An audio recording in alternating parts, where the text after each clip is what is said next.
My ever-growing backlog has been a massive source of stress for me ever since I really started getting into games and collecting them as a teenager. Once I started having my own source of income around the age of 16, though it wasn't much, I started buying games in much quicker succession than I ever could have before. Back then, my interest in the medium was only growing at an exponential rate thanks to the internet, and before I knew it, I was scouring websites for game recommendations and watching hours upon hours of YouTube videos with a desire to experience every halfway decent looking game that I could get my hands on. Before this point, I would often play through games several times before ever even having the opportunity to get a new one. But suddenly I found myself spending less time with each new title I obtained, and more often than not, I would just put games back on the shelf without finishing them. This became an issue. I quickly began to feel overwhelmed by my library of games for the first time. The dilemma of starting more games than I would finish went on for years, to the point where I began to think that there was something seriously wrong with me.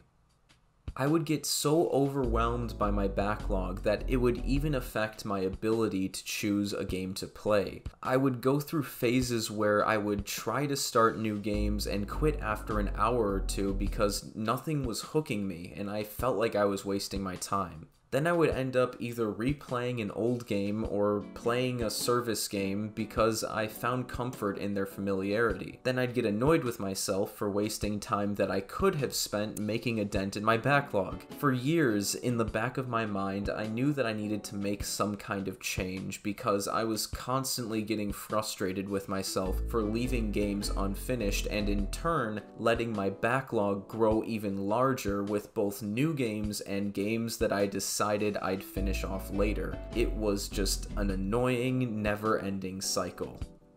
Earlier this year, I reached what I would like to call a turning point when I wrote an entry in my journal about this topic. Doing so allowed me to sort out my thoughts enough to come up with some ways to help myself, and I'd like to share some of those methods I came up with all of you. But first, I'd like to read a portion of this journal entry so you can get a better understanding of what exactly would go through my head when I was in this state that I often referred to simply as stuck. This entry was written on May 26, 2021.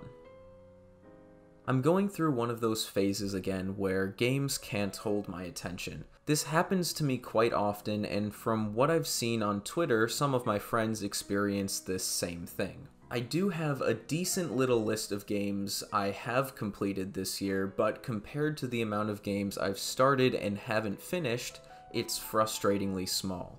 Maybe the problem is that I start too many games. But I wouldn't start so many games if I wasn't getting bored of the ones I was already playing. It's an irritating cycle. Maybe the problem is that I have too many choices. My backlog is never ending and it overwhelms me. I buy more games than I play simply because I want to own them and be able to play them whenever I want. With the cost of old games increasing by the second right before our eyes, I often fear that if I don't buy games that I want when I have the chance, I'll miss out on the opportunity to own them for a price that isn't ridiculous. And then there's emulation, which basically means every retro game I could ever want is readily available for me to download and play at a moment's notice, which only makes the act of choosing what to play that much more difficult for me. Back in the day when I felt like playing something, my options were extremely limited. I only had to choose between maybe 15 GameCube games, 20 or so Game Boy and Game Boy Advance games, 12 Nintendo 64 games, and 10 Wii games maybe.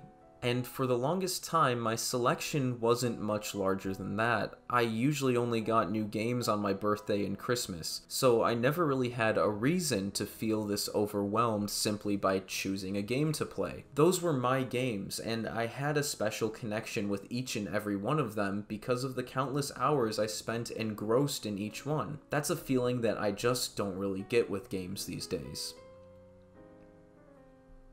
Alright, and that's where I stop reading the entry, and this is my thoughts now, once again. So, hello, I'm back. I continued writing for a few more pages, expressing ideas like maybe I'm just growing out of this hobby. which I'm definitely not. Maybe games will never hook me like they did when I was a kid. I went on about that for a while, and maybe that will be a topic for another video because I've realized it is not the root of this problem, but it is kind of another thing that I want to talk about.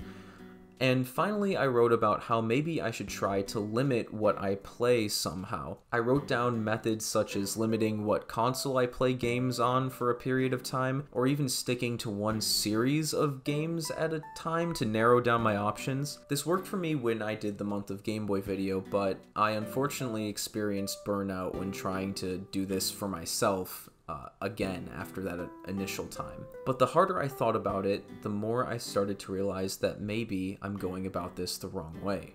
I play games because I think they're fun, and the fact that I have such a long list of games that I want to play shouldn't be this big, bad, overwhelming thing. All of a sudden, I realized that I didn't need to limit myself or stop myself from playing new games in order to catch up on old ones, for example, or anything like that. I just needed to get organized and set some priorities. So that's what I did. I took out my notebook, and without looking at my game shelf or my digital library or anything like that, I just started writing down the titles of games that I wanted to play off the top of my head. Games that I would regret not playing if one day I was told that I could never play games again, like it was some weird, new, extremely unfortunate medical condition. And within a few minutes, I had a list of what I like to call high-priority games. So now I'm no longer looking at my entire backlog when figuring out what to play. I've created a hypothetical game shelf with a more digestible number of options. And this is the list of games that I will focus on finishing for the time being. This list can change if I want it to. It can grow or shrink as much as I want it to, but I think it's better to keep it small. For example, my current list is only about 5 games, and they're games that have come out recently that I just spent money on and I want to play because they look fun. So that's what I have right now. It's literally just a tiny little list of 5 games. Each time I cross a game off this list signifying that I finished it, I move on to another one. And when I cross some off, I'll add more games. The key here is making sure that this is a list of games you want to play considerably more than other games on your, let's call it your general backlog, which is made up of all of the games that you would like to try someday. I haven't gotten rid of anything, I haven't had to sell off any of my collection, I've just gotten a bit more organized in my own head, and it's amazing how much better that has made me feel. So the priority game list is what set things into motion for me on this journey to reduce my backlog stress, but that's far from the only thing that's helped me so far. The next piece of advice I have is to really try to only play one game at a time.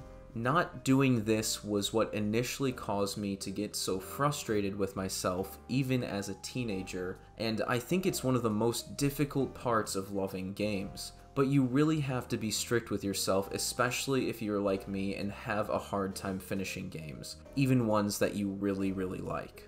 I've learned the hard way that I really cannot focus on more than one game at a time. Maybe I can go back and forth between 2 if they are completely different genres, but if you throw a third one in there, I guarantee you I would drop the other 2, if not all 3 eventually. It just doesn't work for me. The only exception I would make for myself is if I was playing a really long RPG like Persona or Xenoblade that can take more than 100 hours to finish. In fact, it would probably be beneficial to play a few rounds of a less meaty game every once in a while to prevent myself from getting sick of longer games like Persona or Xenoblade. But overall, I've taught myself to compare it to watching movies.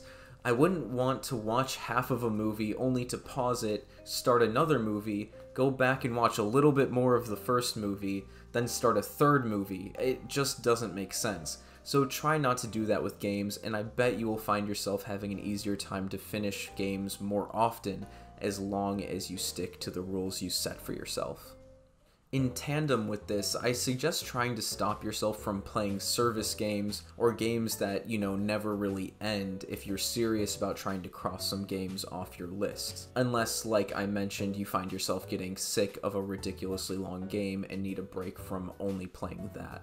I've found myself way too often resorting to playing games like Smash, Animal Crossing, or shiny hunting in Pokemon when I could be experiencing something new, and then getting really sad when I realize that I've essentially been wasting that valuable time.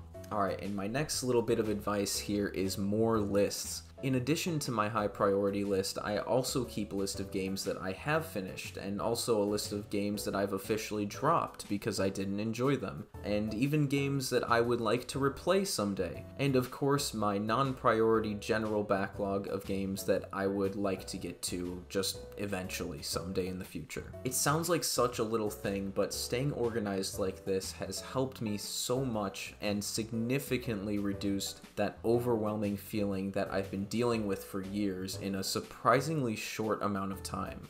Okay, and my next piece of advice is to stop replaying games. If your goal is really working through your backlog, then you need to be strict with yourself here too, at least for a set period of time.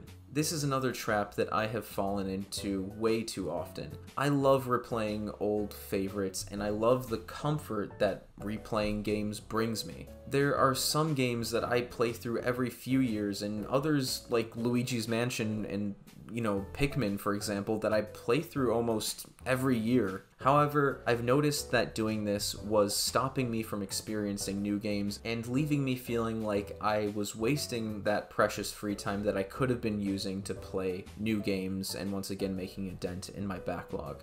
If you are like me and you just can't give up replaying games altogether, use replaying an old favorite as a reward to yourself for finishing a new game or 2 or 3 on your high priority list. Another thing that I've been doing for roughly a year now is keeping a game journal. This one isn't for everyone, but if you like writing or if you want to get better at writing, I suggest buying a notebook that you can carry around with you and simply write about what you've been playing. Just use it as a way to dump your thoughts about a game somewhere. Use it to complain about aspects of a game that you don't like. I've found that doing this has made it easier to identify what I look for in a game, which in turn helps me maintain a more streamlined priority game list. I especially like using my journal to write about games I stopped playing because giving a reason as to why I dropped that game gives me the closure that not finishing the game robs me of. It's a great way to get something more meaningful out of simply playing games, and in the future it will be really fun to look back on. In my case, I will even occasionally adapt my journal entries into a script format and make a video out of them like the one you're watching now. Okay, and my last bit of advice should go without saying, but it's something that I do need to remind myself sometimes, and that's remember to do other things with your free time. I think sometimes I would put so much pressure on myself to use my free time to work through my backlog that I would end up forcing myself to play a game when I didn't really even feel like playing games, which led me to not enjoy what I was playing and once again feeling like I was wasting my time. It sounds silly, but remember to do other things. Watch a movie, talk to someone, cook a new recipe, go for a walk, read something, take a bath. Have other meaningful things to do with your free time besides focusing on your backlog. I find that when I spend too much of my free time playing games, I start to get less enjoyment out of them. So as obvious as it sounds, you should really have other ways to spend your free time because it will help prevent you from experiencing burnout. For me, in addition to my game lists, I've started keeping a list of movies and TV shows I want to watch and actually setting aside time to watch more movies and TV shows. Another change that I've made recently in terms of free time and all that is limiting the time I spend on social media significantly, because you'd really be surprised by how much time that consumes throughout the course of the week. Those little usage reports that pop up on my phone every Sunday really scare me sometimes with how much time I spent looking at my phone. So I've really tried to cut back on that, and it's freed up so much time, like you wouldn't believe it. It really is amazing what putting just a little bit of effort into organizing your life can do. Everything I said in this video really just boils down to that and having just a little bit of extra self-control. Putting that little bit of effort in has given me a completely different view of my backlog now, and it actually feels somewhat manageable for the first time since I was a kid, and all of my games fit neatly in a single drawer right under the TV. So I hope you've been able to take something away from this that can help you see your backlog in a new and hopefully less intimidating way. Let me know your thoughts in the comments. How do you deal with your backlog? Is there anything I mentioned that you think would work for you?